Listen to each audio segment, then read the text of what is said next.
سورہ ناس، سورۃ الناس کا تعارف، مقام نزول۔ سورۃ الناس زیادہ صحیح قول کے مطابق مدنی ہے۔ آیات، کلمات اور حروف کی تعداد: اس سورت میں 1 رکوع، 6 آیتیں، 20 کلمات اور 79 حروف ہیں۔ الناس نام رکھنے کی وجہ: عربی میں انسانوں کو الناس کہتے ہیں اور اس سورت کی پہلی آیت میں یہ لفظ موجود ہے، اس مناسبت سے اسے سورۃ الناس کہتے ہیں۔ سورۃ الناس کے مضامین: اس سورہ مبارکہ میں ان جنات اور انسانوں سے اللہ تعالیٰ کی پناہ مانگنے کی تعلیم دی گئی ہے جو لوگوں کے دلوں میں وسوسے ڈالتے ہیں۔ سورہ فلق کے ساتھ مناسبت: سورۃ الناس کی اپنے سے ماقبل سورت فلق کے ساتھ مناسبت یہ ہے کہ سورہ فلق میں ظاہری شر سے اللہ تعالیٰ کی پناہ مانگنے کی تعلیم دی گئی تھی اور اس سورت میں خفیہ شر سے اللہ تعالیٰ کی پناہ مانگنے کی تعلیم دی گئی ہے۔ بسم اللہ الرحمن الرحیم۔ ترجمہ: اللہ کے نام سے شروع جو نہایت مہربان رحمت والا ہے۔ قل اعوذ برب الناس ملک الناس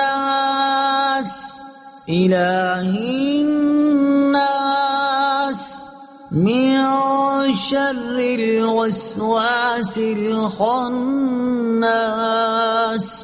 الذي يوسوس في صدور الناس من الجنة والناس۔ ترجمہ: تم کہو میں تمام لوگوں کے رب کی پناہ لیتا ہوں جو تمام لوگوں کا بادشاہ ہے، تمام لوگوں کا معبود ہے، بار بار وسوسے ڈالنے والے، چھپ جانے والے کے شر سے پناہ لیتا ہوں، وہ جو لوگوں کے دلوں میں وسوسے ڈالتا ہے، جنوں اور انسانوں میں سے۔ قل اعوذ برب الناس۔ تم کہو میں تمام لوگوں کے رب کی پناہ لیتا ہوں۔ تفسیر صراط الجنان میں ہے اللہ تعالیٰ ساری مخلوق کا رب ہے، مگر چونکہ انسان اشرف المخلوقات ہے اس لیے ان کا خصوصیت سے ذکر فرمایا۔ انسان کی عظمت و شرافت: اس سے انسان کی عظمت و شرافت بھی معلوم ہوئی کہ بطور خاص اللہ تعالیٰ نے اپنی ربوبیت کی نسبت اس کی طرف فرمائی۔ علماء نے یہاں یہ نقطہ بیان فرمایا ہے کہ اس صورت میں 5 مرتبہ لفظ الناس آیا ہے۔ اس میں حکمت یہ ہے کہ چونکہ انسان بچپن میں صرف پرورش ہی پاتا ہے، اس لیے سب سے پہلے رب الناس یعنی ربوبیت والی صفت کا ذکر فرمایا۔ جبکہ انسان جوانی میں مست ہو کر بے راہ ہو جاتا ہے، اس وقت اس پر قانونی گرفت کی ضرورت ہے، اس لیے یہاں ملک الناس یعنی لوگوں کا بادشاہ فرمایا۔ اور چونکہ انسان بڑھاپے میں عبادت میں مشغول ہوتا ہے، اس لیے تیسری جگہ اللہ تعالیٰ کی صفت الوہیت اور معبودیت کا ذکر فرمایا، اور معبودیت کا ذکر فرمایا یعنی الہ الناس۔ چوتھی جگہ الناس سے صالحین مراد ہو سکتے ہیں کہ شیطان عموماً انہیں ہی وسوسوں کے ذریعے عبادت سے ہٹانے کی کوشش کرتا ہے۔ اور 5ویں جگہ الناس سے مراد شر پسند اور فسادی لوگ ہو سکتے ہیں کہ وہاں لوگوں کے شر سے پناہ مانگی گئی ہے۔ ملک الناس، تمام لوگوں کا بادشاہ۔ تفسیر صراط الجنان میں ہے یعنی ان کے کاموں کی تدبیر فرمانے والا ہے اور سب کا حقیقی حاکم و مالک، کہ دنیا میں بھی کسی کو حکومت و ملکیت ملے تو اسی کی عطا سے ملتی ہے۔ الہ الناس، تمام لوگوں کا معبود۔ تفسیر صراط الجنان میں ہے معبود ہونا اسی کے ساتھ خاص ہے اور سارے لوگوں کا حقیقی معبود وہی ہے۔ من شر الوسواس الخناس، بار بار وسوسے ڈالنے والے، چھپ جانے والے کے شر سے۔ تفسیر صراط الجنان میں ہے اس سے مراد شیطان ہے، اور یہ اس کی عادت ہے کہ انسان جب غافل ہوتا ہے تو اس کے دل میں وسوسے ڈالتا ہے، اور جب انسان اللہ تعالیٰ کا ذکر کرتا ہے تو شیطان دبک رہتا ہے اور ہٹ جاتا ہے۔ وسوسہ اور الہام میں فرق: یاد رہے کہ برے خیال کو وسوسہ کہا جاتا ہے جبکہ اچھے خیالات کو الہام۔ وسوسہ شیطان کی طرف سے ہے، لہٰذا اس پر لا حول پڑھنی چاہیے، اور الہام فرشتے کے ذریعے اللہ تعالیٰ کی طرف سے ہوتا ہے، اس لیے اس پر اللہ تعالیٰ کا شکر کرنا چاہیے۔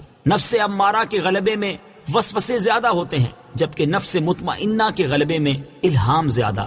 شیطان ہمارا ایسا دشمن ہے جو ہمیں نظر نہیں آتا، یعنی وہ ہمیں دیکھتا ہے اور ہم اسے نہیں دیکھتے، لہٰذا اس طاقت والے رب عز و جل کی پناہ مانگو جو اسے دیکھتا ہے اور وہ رب عز و جل کو نہیں دیکھتا، کبھی دشمن سے کبھی رب عز و جل کی پناہ مانگو۔ الذي يوسوس في صدور الناس،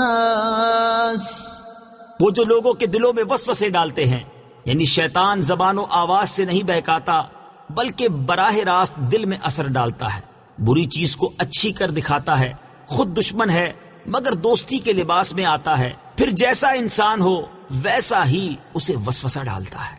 من الجنة والناس، جنوں اور انسانوں میں سے۔ تفسیر صراط الجنان میں ہے یہ بیان ہے وسوسے ڈالنے والے شیطان کا کہ وہ جنوں میں سے بھی ہوتا ہے اور انسانوں میں سے بھی۔ جیسے شیاطین جن انسانوں کو وسوسے میں ڈالتے ہیں، ایسے ہی شیاطین انسان بھی ناسے بن کر آدمی کے دل میں وسوسے ڈالتے ہیں۔ پھر اگر آدمی ان وسوسوں کو مانتا ہے تو اس کا سلسلہ بڑھ جاتا ہے اور وہ خوب گمراہ کرتے ہیں، اور اگر اس سے متنفر ہوتا ہے تو ہٹ جاتے ہیں اور دبک رہتے ہیں۔ جنوں اور انسانوں کے شیاطین سے پناہ مانگے۔ آدمی کو چاہیے کہ جنوں کے شیاطین کے شر سے بھی پناہ مانگے اور انسانوں کے شیاطین کے شر سے بھی۔ اس سلسلے میں یہاں ایک مفید وظیفہ پیش خدمت ہے۔ چنانچہ حضرت عائشہ صدیقہ رضی اللہ تعالی عنہا فرماتی ہیں، بخاری شریف کی حدیث ہے کہ رسول اللہ صلی اللہ تعالی علیہ وآلہ وسلم رات کے وقت جب بستر مبارک پر تشریف لاتے تو اپنے دونوں دست مبارک جمع فرما کر ان میں دم کرتے اور سورہ قل هو اللہ احد اور قل اعوذ برب الفلق اور قل اعوذ برب الناس پڑھ کر اپنے مبارک ہاتھوں کو سر مبارک سے لے کر تمام جسم اقدس پر پھیرتے، جہاں تک دست مبارک پہنچ سکتے۔ یہ عمل 3 مرتبہ فرماتے۔ حضرت عبداللہ بن خبیب رضی اللہ تعالیٰ عنہ فرماتے ہیں، ہم پر ہلکی بارش ہوئی اور اس وقت اندھیرا چھایا ہوا تھا اور ہم نبی کریم صلی اللہ تعالیٰ علیہ وسلم کا انتظار کر رہے تھے تاکہ وہ آ کر ہمیں نماز پڑھائیں۔ پھر حضور پرنور صلی اللہ تعالیٰ علیہ وسلم ہمیں نماز پڑھانے کے لیے تشریف لائے اور ارشاد فرمایا پڑھو۔ میں نے عرض کی کیا پڑھوں؟ ارشاد فرمایا صبح و شام 3 بار قل هو اللہ احد اور قل اعوذ برب الفلق اور قل اعوذ برب الناس پڑھو۔ ان کی تلاوت کرنا تمہیں ہر بری چیز سے بچائے گا۔ اللہ تعالیٰ سے دعا ہے کہ اس تفسیر کو عوام اور خواص سبھی مسلمانوں کے لیے نفع بخش اور فائدہ مند بنائے اور اسے مسلمانوں کی اعتقادی، علمی اور عملی اصلاح کا بہترین ذریعہ بنائے، اور اس کے صدقے میرے والدین، میرے عزیز رشتہ داروں، اساتذہ کرام، دوست احباب، دیگر متعلقین اور معاونین کی بے حساب بخشش و مغفرت فرمائے، آمین ثم آمین۔ صدق اللہ العظیم۔